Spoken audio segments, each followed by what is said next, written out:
everyone! In this video, gagawa tayo ng guitar tutorial nung Nadarang ni Shanti which is yung version, hindi siya yung original version, pero yung gagawin natin is yung acoustic version niya. Last time, gumawa ko ng cover niyan sa Twitter ko, so ito gagawa tayo ng tutorial para alam nyo kung paano siya tutugtugin. And actually, in this video guys, gamit ko lang yung phone ko sa pag-record, kaya sorry sa kung ano man kakalabasan itong video, yung quality niya. And microphone lang yung gamit. I mean, yung earphones lang gamit ko for input audio niya. Yung earphones lang. So, guys, simulan na natin. So, kailangan mo muna kunin yung gitara mo syempre. Yun yung una mo kailangan gawin kasi nga, guitar tutorial to. The first thing that you have to do is, lagay mo yung capo mo sa first fret ng gitara mo. Ito. Capo sa first fret. Yun yung una mo kailangan gawin. Lagay mo siya dito. First fret. And guys, bago nyo gawin yan, kailangan nakatono yung gitara nyo ha. So, yun. Ang chord is C major 7. Ito.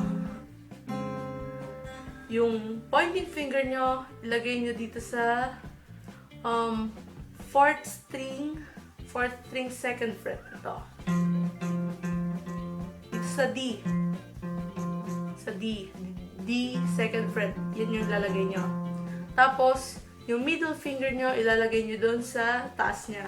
Sa 3rd fret. Which is, dito sa A. A 3rd fret. So, C major 7. Ganyan siya guys. So, ganito tono niya. Kailangan ganito pala tunog niya. Yan. Ganyan tunog niya. Next is B minor 7. In order to do the B minor 7, kailangan mong i-flat yung middle finger, yung pointing finger mo dito sa 2nd string, ay 2nd fret dito. Yan, 2nd fret. No? Para kang gumawa ng B minor. So, para sa hindi nakakaalam, ito, lagay mo yung middle finger mo, dito sa 2nd string, 3rd fret. Dito sa, ito. I-flat mo to, then lagay mo to, middle finger mo. Yan. Then, sunod nun, is itong ring finger mo, ilalagay mo dito sa may 4th fret, 4th string. Ayan. Ang pinagkaibahan lang guys sa B minor, kasi yung B minor, ilalagay mo yung pinky finger mo dito sa may baba nung netong ring finger. Ilalagay mo siya sa 3rd string. Pero yung B minor 7, wala yung pinky finger mo. So, bale ito lang itsura niya. Yan. Yan yung guys, B minor 7. So, next chord natin is E minor. E minor, yun yung dalawa lang gamit tong dalawang finger mo. So, yung pointing finger mo, ilalagay mo sa 5th string, 2nd fret. Ayan. Yan. Tapos, ito namang middle finger mo, lalagay mo sa baba niya, which is yung 4th string, 2nd fret. Yan. Yan. E minor yan, guys. So, next chord naman natin is D minor. So, paano gawin yung D minor? Kailangan mo ilagay yung pointing finger mo dito sa may 1st string, 1st fret. Yan. Next naman is yung middle finger mo, ilalagay mo siya sa 2nd fret, 3rd string. Yan. Ayan guys. So, itong ring finger mo, ilalagay mo naman siya sa 2nd string, 3rd fret. Ayan. Ito. Ayan. D minor yan. D minor. Yan. Then after that, G minor 7 naman ang gagawin natin. So, paano yung G minor 7? Kailangan natin ilagay yung yung pointing finger natin sa 1st string, dito sa 1st fret. Yan. Tapos, lagay mo tong middle finger mo sa may 2nd fret, 5th string. So, ganito.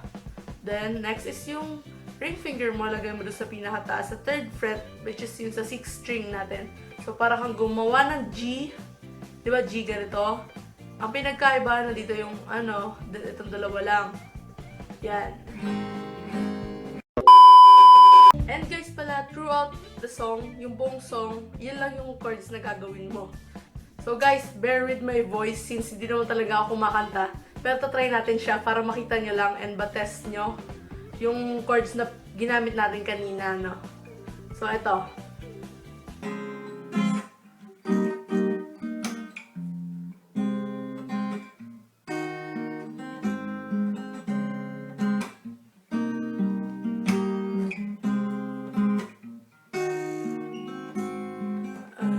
Andiyan ka na naman, ba't di ko maiwasan tumingin sa iyong liwanag.